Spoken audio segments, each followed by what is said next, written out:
Hi guys! Welcome back ulit sa akin channel mga kabalen, mga Foxter.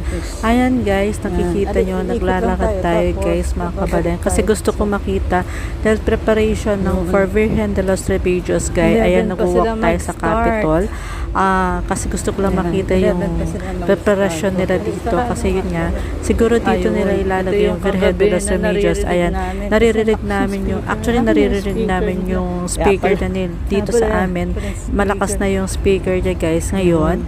So preparation na yan guys for the program nila. Actually sabi nila 10 AM yata may start yung program.